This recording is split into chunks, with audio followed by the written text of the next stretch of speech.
नमस्कार दोस्तों, श्री जी ज्ञान सेंटर चैनल में हम आप लोग का स्वागत करते हैं। जैसा कि आप लोग जान रहे हैं कि उत्तर प्रदेश पेट का एग्जाम अभी अक्टूबर में होने वाला है और उसमें रीजनिंग का 5 क्वेश्चन आएगा, जिसमें आपके 5 से 6 टॉपिक हैं, जिनका मैं पूरा बेसिक हर टॉपिक का एक-एक वीडियो में कंप्लीट करा रहा हूं। आप लोग हर एक टॉपिक का बेस कंप्लीट करके जाइएगा, कोई क्वेश्चन आपका नहीं छूटेगा। इसके पहले मैंने कैलेंडर, क्लॉक और उसके बाद ब्लड रिलेशन कंप्लीट करा दिया है।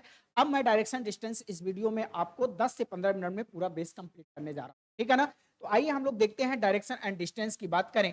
तो सबसे पहले अगर हम लोग डायरेक्शन, प्यारे बच्चों, डायरेक्शन एंड डिस्टेंस की अगर हम लोग बात करें तो ध्यान से सुनिएगा।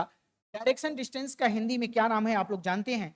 डायरेक्शन डिस्टेंस का हिंदी में नाम है, हिंदी में लिख दे रहा हूं, क्या हिंदी में नाम है? दिशा और दूरी। क्या नाम है? दिशा और क्या नाम है प्यारे बच्चों? का दिशा और क्या नाम है? दूरी। क्लियर है ना इतनी बातें? तो आप लोग दिशा और दूरी की बात करेंगे हम लोग। क्लियर है ना? यहां से एक क्वेश्चन आपके पेपर में जरूर आएगा। उत्तर प्रदेश पेट के सभी बच्चे इस वीडियो को शेयर करें ज्यादा से ज्यादा, क्योंकि ये चैनल आपको विश्वास के साथ मैं लगा हूं कि आपका अच्छा रिजल्ट आएगा और आप लोग बेहतर तैयारी कर पाएंगे। तो मैं पहले बेसिक कंप्लीट करा रहा हूं, उसके बाद समय पर पूरा का पूरा वीडियो आपको अदर माध्यम से मिलेगा, आप इसके लिए परेशान ना हो। तो आइए डायरेक्शन डिस्टेंस की बात करें। यहां पर देखो वर्ड लिखा है दूरी। क्या लिखा है प्यारे बच्चों? यहां पे दूरी शब्द लिखा है, ध्यान से सुनिएगा। यहां दूरी शब्द लिखा है तो याद रखना कि इस पूरे टॉपिक में हमें दूरियां तय करना होगा। क्या तय करना होगा? दूरियां तय करना होगा। तो एक बात मुझे बताइए कि किसी भी, आप लोग एक चीज मुझे बताइए कि किसी भी, अगर मैं दूरी को तय करना हो मुझे, या किसी व्यक्ति को किसी भी दूरी को तय करना हो, तो उसे किन किन बातों का ध्यान रखना होगा, किन किन बातों की जानकारी होनी चाहिए, ये उसे ध्यान होना चाहिए। याद रखना कि किसी भी दूरी को तय करने के लिए हमें दो बातों का ध्यान होना चाहिए। पहला, सबसे पहले हमको नॉलेज होना चाहिए बच्चा डायरेक्शन का। किसका नॉलेज होना चाहिए? पहला नॉलेज होना चाहिए डायरेक्शन का, और दूसरा किसका होना चाहिए? लेफ्ट और राइट का। अगर इन दोनों बातों को आप अच्छे से तैयार कर लेंगे तो आपका बेसिक फंडामेंटल पूरा क्लियर हो जाएगा और आप दूरी आसानी से चल पाएंगे। तो सबसे पहले हम लोग डायरेक्शन के बारे में देखेंगे कि डायरेक्शन हम लोग कैसे तैयार करते हैं। तो याद रखना कि हम लोग डायरेक्शन की बात करें तो याद रखना कि हमारे पास पूरे 8 डायरेक्शन हैं। तो हम लोग पहले बेसिक देखेंगे, फिर एडवांस देखेंगे। चलो सबसे पहले देखते हैं। हमने एक हॉरिजॉन्टल लाइन लिया। अब इस हॉरिजॉन्टल लाइन की अगर बात करें तो ऊपर का एरिया क्या है बच्चों? ऊपर का एरिया नॉर्थ है और नीचे का एरिया क्या है? साउथ है। क्या इतनी बात क्लियर है? ऊपर का एरिया नॉर्थ है और नीचे का एरिया क्या है? साउथ है। उसके बाद मैंने एक हॉरिजॉन्टल लाइन ले लिया। इस हॉरिजॉन्टल लाइन में देखो रीजनिंग का स्पेलिंग हमने देखा। तो बच्चा रीजनिंग का स्पेलिंग होता है आर ई। आर का मतलब होता है राइट हैंड और ई का मतलब होता है ईस्ट। क्लियर है ना? तो याद रखना कि राइट हैंड में हमेशा ईस्ट होगा। किधर है राइट हैंड? ये देखो आपका राइट हैंड है, इधर आपका राइट हैंड है, तो राइट हैंड में हमेशा ईस्ट होगा, इस बात का ध्यान रहे। तो श्री जी ज्ञान सेंटर चैनल पे आपको डायरेक्शन डिस्टेंस पूरा कंप्लीट दिया जा रहा है, तो प्लीज श्री जी ज्ञान सेंटर को सब्सक्राइब और शेयर करना ना भूलें। तो चलिए देखते हैं। तो आपका राइट हैंड ये है, तो राइट में ईस्ट होगा तो आपका ईस्ट हो जाएगा, और इधर क्या होगा प्यारे बच्चों? वेस्ट हो जाएगा। क्या इतनी बात क्लियर है? इसके बाद हमारे पास फिर से चार दिशाएं आती हैं। देखिए कौन सी चार दिशाएं हैं। आपको मैंने ये चार दिशाएं दे दिया। क्लियर है ना? अब इसका नाम मुझे बताना है, तो इसका नाम क्या है? तो बच्चों ने कहा कि सर इसका नाम साउथ ईस्ट है, और हमने कहा कि इसका क्या नाम है? साउथ वेस्ट है। गलती से इसको ईस्ट और साउथ मत लिख देना, वेस्ट और साउथ मत लिख देना, आंसर गलत हो जाएगा।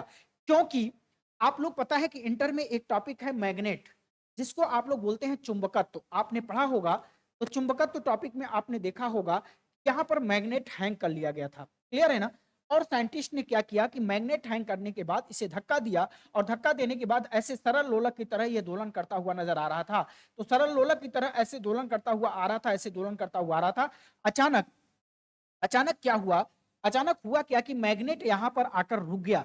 जैसे ही रुक गया तो साइंटिस्ट इसका नाम रखने की बात आई। तो नाम रखने की जब बात आई तो कहा कि चलने का काम कौन कर रहा है? तो उसने देखा कि चलने का काम तो साउथ कर रहा है।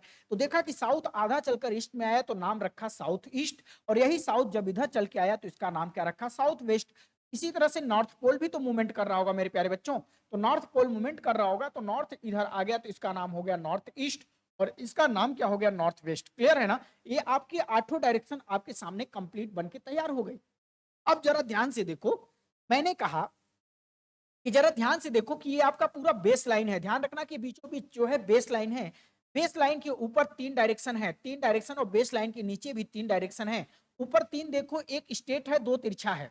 एक स्ट्रेट है, दो तिरछा है। तो जरा ध्यान से देखो, अगर ये तिरछा है तो इसका नाम क्या है? नॉर्थ ईस्ट, और ये तिरछा है तो इसका नाम क्या है? North west. क्लियर है ना? तो ध्यान से सुनना मेरी बात, राइट हैंड में तिरछा होगा तो नॉर्थ के साथ ईस्ट जुड़ा है, और लेफ्ट हैंड में तिरछा होगा तो नॉर्थ के साथ क्या जुड़ा है, वेस्ट जुड़ा है। इसी तरीके से नीचे राइट हैंड में तिरछा है तो साउथ के साथ ईस्ट है, और इधर साउथ के साथ क्या है, वेस्ट है। तो कुल मिला के आपको फाइनल डिसीजन ये निकल के आया कि आपके पास एक चीज याद रखना कि दो डायरेक्शन है, एक है नॉर्थ, एक क्या है, साउथ। तो ऊपर के एरिया में रहेगा तो हमेशा नॉर्थ का एरिया होगा, और नीचे के एरिया में रहेगा बंदा तो कहां होगा, साउथ होगा। क्लियर है ना? बशर्ते याद रखना कि नीचे के एरिया में सीधा है कि तिरछा। अगर नीचे के एरिया में सीधा तिरछा है तो साउथ, और थोड़ा भी तिरछा हुआ तो किधर तिरछा, राइट में होगा तो ईस्ट के साथ जुड़ जाएगा साउथ, और लेफ्ट में तिरछा होगा तो साउथ के साथ वेस्ट जुड़ जाएगा। इसी तरह से ये पूरा का पूरा आपने मूवमेंट तैयार कर लिया। अगर ये मूवमेंट आपको पूरा का पूरा तैयार हो गया तो आपका बेस पूरा कंप्लीट हो गया। क्लियर है ना? तो चलिए हम लोग थोड़ा सा और आगे किसी को देखते हैं दोबारा। अगर मैं इसको दोबारा देखने की बात करूं तो याद रखना कि हमारा ये क्या है, बेस एरिया है। अगर मैं ऊपर के एरिया की बात करूं तो ऊपर का एरिया क्या होगा बच्चा, ऊपर का एरिया नॉर्थ होगा, और नीचे के एरिया की बात करूं तो नीचे का एरिया क्या हो जाएगा, साउथ हो जाएगा। क्या इतनी बात क्लियर है? अब देखो ऊपर का एरिया नॉर्थ है, नीचे का एरिया क्या है, साउथ है। इतनी बात क्लियर है? अब ऊपर के एरिया में तीन डायरेक्शन होगा। अगर लेफ्ट में तिरछा होगा तो नॉर्थ के साथ वेस्ट होगा, और अगर राइट में तिरछा होगा तो नॉर्थ के साथ ईस्ट होगा। क्यों? क्योंकि राइट हैंड में हमेशा ईस्ट होता है और लेफ्ट हैंड में हमेशा क्या होता है, वेस्ट होता है। इसी तरीके से नीचे के एरिया में इधर तिरछा होगा तो साउथ वेस्ट होगा, और इधर तिरछा हो जाएगा तो क्या हो जाएगा बच्चा, साउथ ईस्ट हो जाएगा। क्या इतनी बात क्लियर है? तो तिरछा डायरेक्शन हमेशा डबल डायरेक्शन को शो करेगा। तिरछी लाइन हमेशा डबल डायरेक्शन को शो करता है, इस बात का ध्यान रहे। सीधी लाइन हमेशा सिंगल डायरेक्शन को है। क्या इतनी बात क्लियर है? तो आपको एक बात तो क्लियर हो गया। चलो फाइनल करता हूं मैं।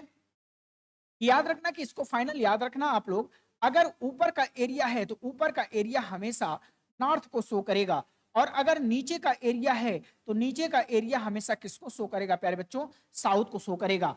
अगर मैं लेफ्ट की बात करूं तो लेफ्ट में हमेशा क्या होगा, वेस्ट होगा। वेस्ट बोले तो पश्चिम होगा। और अगर मैं राइट की बात करूं तो राइट में हमेशा क्या होगा, ईस्ट होगा। ईस्ट बोले तो क्या होगा, पूरब होगा। इस बात का ध्यान रहे। ये आपका पश्चिम हो जाएगा, इस बात का ध्यान रहे।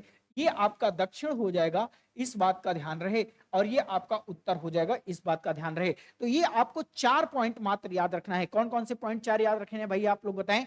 ये आपको चारों पॉइंट्स अच्छे से तैयार कर लेना है। यानी ऊपर का एरिया नॉर्थ होगा, नीचे का एरिया क्या होगा बताइए, नीचे का एरिया साउथ होगा, लेफ्ट में हमेशा क्या होता है, पश्चिम, और राइट में हमेशा क्या होगा, पूरब होगा। क्या इतनी बात क्लियर है? चलो तो डायरेक्शन हम आशा करते हैं कि आपका बहुत अच्छे से क्लियर हो गया।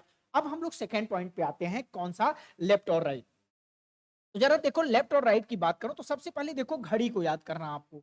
घड़ी में यहां देखो 12 ऊपर होता है, नीचे 6, राइट में यहां 3 और यहां 9 होता है। अब देखो कोई भी बंदा अपने घर से निकलेगा, ये आपका घर हो गया, ध्यान से देखना। अगर कोई भी बंदा अपने घर से निकलेगा या तो ऊपर जाएगा, या तो नीचे जाएगा, या तो राइट में जाएगा, या तो लेफ्ट में जाएगा। यही तो 4 एरिया में जा सकता है। अगर ध्यान रखना कि घड़ी के दिशा में, घड़ी हमेशा ऐसे क्लॉकवाइज चलती है, याद रखना कि घड़ी के दिशा में हमेशा दाएं होता है, इस बात का ध्यान रहे। यानी घड़ी के दिशा में हमेशा दाएं होता है, इस बात का ध्यान रहे। तो याद रखना कि घड़ी का जो दिशा होगा वो हमेशा दाएं होगा, इस बात का ध्यान रहे। तो घड़ी के दिशा में हमेशा दाएं, और घड़ी के विपरीत दिशा में हमेशा क्या होगा, घड़ी के विपरीत दिशा में हमेशा क्या होगा प्यारे बच्चों, घड़ी के विपरीत दिशा में हमेशा बाएं होता है। क्लियर है ना? तो याद रखना कि घड़ी के दिशा में दाएं और घड़ी के विपरीत दिशा में क्या हो जाएगा, बाएं हो जाएगा। इस बात का ध्यान रहे, ठीक है ना? तो मैंने क्या देखा कि जिस दिशा में घड़ी चलेगी, घड़ी हमारी ऐसे ही चलती है, ऐसे ही घड़ी चलती है, तो घड़ी की दिशा में हमेशा राइट, और घड़ी के विपरीत दिशा में हमेशा क्या हो जाएगा, लेफ्ट हो जाएगा। इस बात को ध्यान रखना। तो क्लॉक वाइज डायरेक्शन में हमेशा राइट होगा, और एंटी क्लॉक वाइज डायरेक्शन में हमेशा लेफ्ट होगा। इस बात का ध्यान रहे। चलो इतनी बात क्लियर हो गई। जैसे एक एग्जांपल लेके समझाता हूं तो समझ में आएगा आपको। जैसे कहा कि राम उत्तर में गया, और उत्तर जाने के बाद वो राइट जाना चाहता है। अब यहां से देखो घड़ी बेटा ऐसे चलेगी, इसका मतलब इसका राइट इधर हो जाएगा। अब देखो यहां से वो राइट जाना चाहता है तो इसका घड़ी ऐसे चलेगी, इसकी राइट यहां हो जाएगी। क्लियर है ना? अब देखो यहां से लेफ्ट जाना चाहता है तो घड़ी ऐसे विपरीत दिशा में चलती है, तो इसका यहाँ पे क्या हो जाएगा बच्चा, लेफ्ट हो जाएगा। क्लियर है ना? इस बात का ध्यान रहे। अब जरा ध्यान से देखो कि आपको घड़ी को सिर्फ याद रखना है, राइट दिशा में हमेशा इधर घड़ी हो जाएगी, इधर क्या हो जाएगा, इधर क्या हो जाएगा। इस बात का ध्यान हो गया। क्लियर है ना? तो ये आपको मैंने लेफ्ट राइट भी सिखा दिया, ईस्ट वेस्ट नॉर्थ साउथ सब कुछ सीख गए आप लोग। अब आप लोग देखिए बेसिक का एक दो क्वेश्चन देख लो, उसके बाद आप लोग क्लियर करेंगे। जैसे क्वेश्चन आप लोग के सामने आ गया कौन सा, जैसे मैंने कहा कि एक नाम है जिसका नाम है रमेश। हमने कहा रमेश 10 मीटर कहाँ जाता है, बताइए नॉर्थ में जाता है, क्या इतनी बात क्लियर है। उसके बाद वहां से वो लेफ्ट मूव किया और कितना मीटर गया, 15 मीटर। उसके बाद वहां से वो राइट मूव करता है, राइट मूव किया और कितना गया बच्चा, 10 मीटर। तो आपको बताना क्या है, प्रारंभिक बिंदु से आपको बताना है प्रारंभिक बिंदु से कितनी दूरी पर है और किस दिशा में है, किस दिशा में है, ये आपको क्वेश्चन बताना है। क्लियर है ना। अब चलिए इसको बनाते हैं, इसको बनाकर आप लोग समझिए कैसे बनेगा, ध्यान से देखिएगा। बेस मैं करा दे रहा हूं, बाकी आप लोग कंप्लीट पूरा देखेंगे आप अगली वीडियो में। जैसे यहाँ देखो, यहाँ पे मैंने कहा कि 10 मीटर, सबसे पहले वो कहाँ चला गया, 10 मीटर नॉर्थ में गया। इसके बाद वहां से लेफ्ट मूव करता है और कितना जाता है, 15 मीटर। उसके बाद वहां से राइट मूव करता है और कितना जाता है प्यारे बच्चों, 10 मीटर। क्या इतनी बात क्लियर है। इतना करने के बाद अब जरा ध्यान से देखो कि पूछा गया कि प्रारंभिक बिंदु से किस दिशा में है। तो यहाँ देखो ये हमारा प्रारंभिक बिंदु से है और ये किस दिशा में है, तो देखो आप लोग शायद ऐसे ही बनाएंगे, ऐसे ही बनाएंगे, ऐसे ही देखेंगे।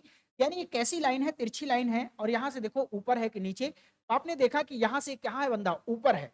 अब ऊपर है तो तिरछा है, ऊपर है तो सिंपल सी बात है साउथ में होगा, नॉर्थ में होगा, नॉर्थ में होगा। ऊपर का एरिया नॉर्थ होता है, तो ऊपर का एरिया में है, नॉर्थ में है और किधर तिरछा है बताइए, लेफ्ट में। तो क्या हो जाएगा, वेस्ट। तो पहला आंसर आ गया नॉर्थ वेस्ट, मतलब वो प्रारंभिक बिंदु से किस एरिया में है, नॉर्थ वेस्ट में। क्लियर है ना।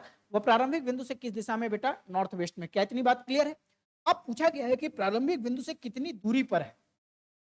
अब ये दूरी पूछा गया है, तो ये हमारी दूरी कैसी है, तिरछी। अब इस तिरछी दूरी को निकालना है, तो कैसे निकालेंगे, तो ध्यान से देखिएगा। तिरछी दूरी निकालने का तरीका क्या होगा, तिरछी दूरी निकालने का तरीका, तिरछी दूरी निकालने के लिए हमेशा पाइथागोरस प्रमेय का प्रयोग करेंगे। क्लियर है ना।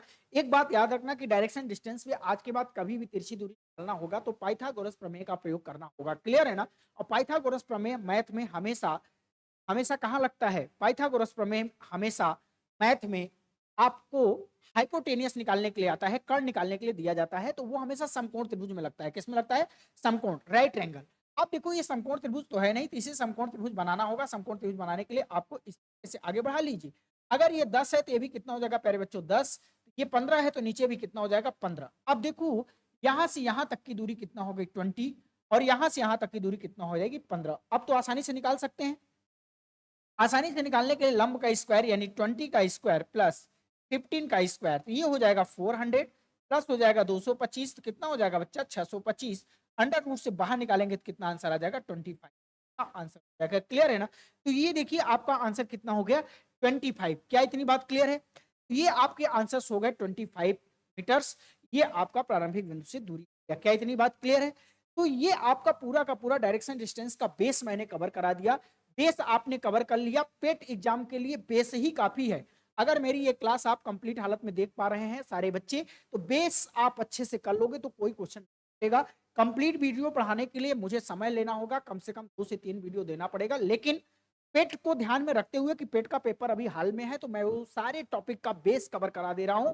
और बेस अगर कवर हो जाएगा तो आप क्या करिएगा, प्रैक्टिस कर लीजिएगा। आने वाले टाइम में मैं प्रैक्टिस भी करा दूंगा, जैसे ही पेपर करीब आएगा तो आप प्रैक्टिस कर लेना, आपका एक भी क्वेश्चन नहीं छूटेगा। तो डायरेक्शन डिस्टेंस का मैंने आप लोग को क्या करा दिया, पूरा बेस कवर करा दिया। अब डायरेक्शन डिस्टेंस का कोई क्वेश्चन नहीं छूटने वाला है। तो श्री जी ज्ञान सेंटर चैनल को प्लीज आप ज्यादा से ज्यादा शेयर कर लीजिए, सब्सक्राइब कर लीजिए। फिर मिलेंगे हम अगले वीडियो में। धन्यवाद, थैंक यू।